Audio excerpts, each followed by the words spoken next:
Hi there, welcome back to my channel. So today we're going to head over to a couple of the Bakleni Islands from Hvar, and we managed to find this boat taxi for €10, which did 2 islands in a round trip. It did Jerolim and Stepanska.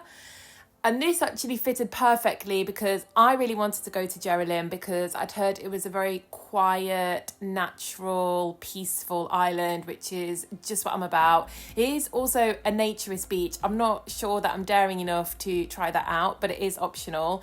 And Stepanska is a little bit more happening, and that suited my friend. So it was great that we got to do both in the one day.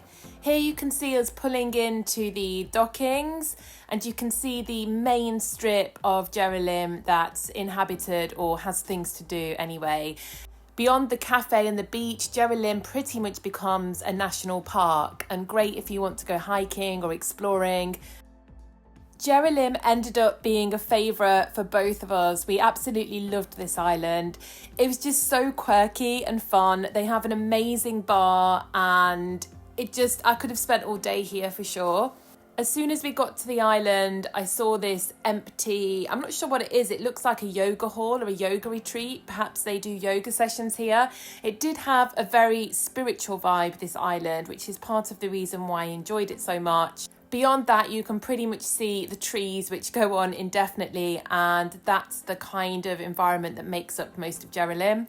So Jerolim is a nudist beach, and it has been for 100 years. It's encouraged, but it's not enforced. I was trying to play around here with getting a good video that looked like I was naked, but it didn't work because you can see my dress. I wasn't really daring enough to go nude, and there weren't actually many people that were nude. I didn't see anybody. I think I saw maybe 2 topless people, and everybody else just had bikinis on. So that gave me even less confidence to give it a go myself. This is one of the 2 easily accessible beaches from the boat taxi. Again, just like everywhere in Croatia, it's got gorgeous clear water. It's just the standard for Croatia, in my opinion. It does, again, have the pebbly beach. I didn't find a sandy beach while I was there, although I think there are a couple.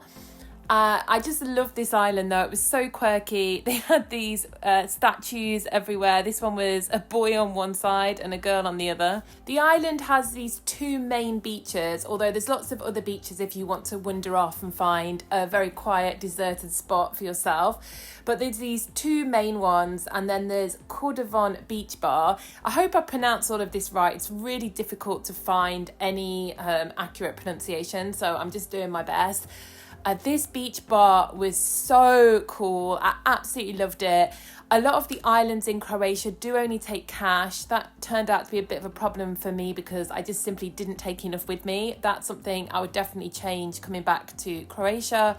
But it was just the funnest, quirkiest cafe, and I really enjoyed the spiritual vibe on the whole island.